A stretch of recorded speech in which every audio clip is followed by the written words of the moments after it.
Nikon D750 avec le 24-70 2.8 versus le Honor View 10. 3000 euros, 500 euros neuf. 1,8 kg, 200 grammes. Alors je sais que beaucoup d'entre vous font leurs photos culinaires sur les réseaux sociaux avec leur téléphone portable. Ce que je peux comprendre, tout le monde n'a pas forcément les moyens ou l'envie de se payer ce genre de matériel. Et le téléphone, c'est pratique, on l'a toujours sur soi, c'est facile d'utilisation, c'est léger. Mais je me suis posé la question, est-ce que l'on peut vraiment faire de belles photos culinaires avec un téléphone portable? C'est le défi que je me suis lancé. Alors je vais mettre en pratique tout mon savoir-faire sur la photo culinaire pour tirer le meilleur parti de ce téléphone. Si cela vous intéresse, suivez-moi. Alors j'ai dressé les petits toasts sur du pain frais, j'ai mélangé les petits dés de tomates avec du sel, du poivre, de l'huile d'olive et je les ai répartis sur les pains et j'ai ajouté quelques feuilles de basilic ciselées. Au dernier moment, j'ai saupoudré de poivre et de fleur de sel. Et là, je vais ajouter un petit peu de vinaigre balsamique en crème.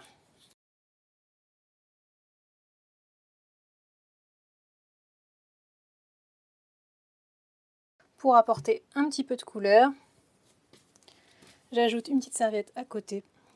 J'adore toujours ajouter des serviettes.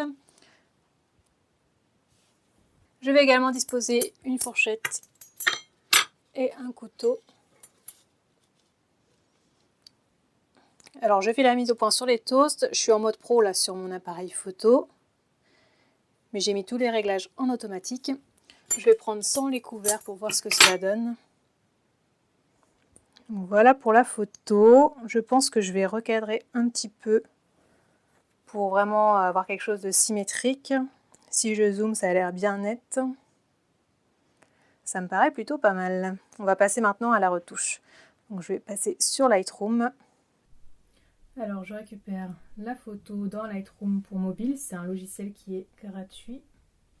Je prends le format RAW qui est le format le plus brut et qui est celui qui a le plus d'informations sur la photo, celui qu'on va pouvoir retoucher plus facilement comparé au JPEG.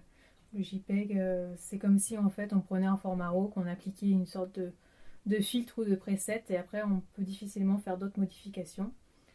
Donc je vais recadrer l'image pour avoir quelque chose d'à peu près symétrique. Je vais légèrement faire pivoter.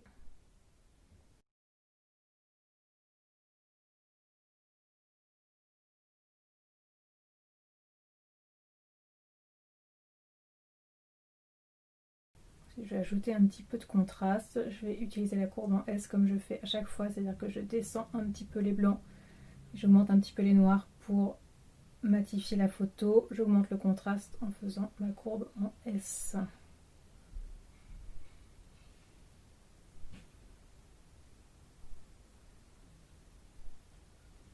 Je descends les hautes lumières. J'intensifie un petit peu les ombres, un petit peu les noirs.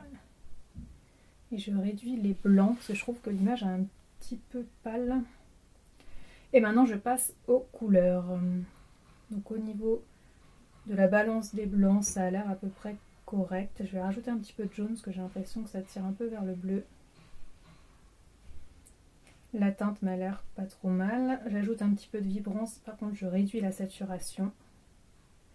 Et maintenant je vais passer aux couleurs une à une. Donc on va aller sur le rouge. Le rouge, je vais l'éclaircir un petit peu et le désaturer. Le orange, je le sature au contraire.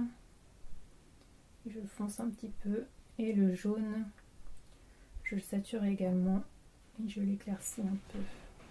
Le vert, je vais faire tendre un petit peu vers le bleu.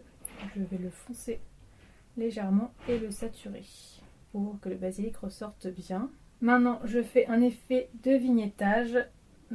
C'est-à-dire que je fais les coins plus sombres.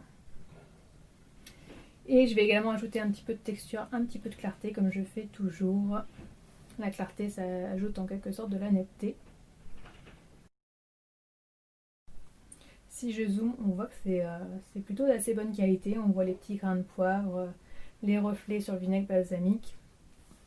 L'image est plutôt de bonne qualité. Je vais l'enregistrer. Et on va pouvoir voir l'avant-après.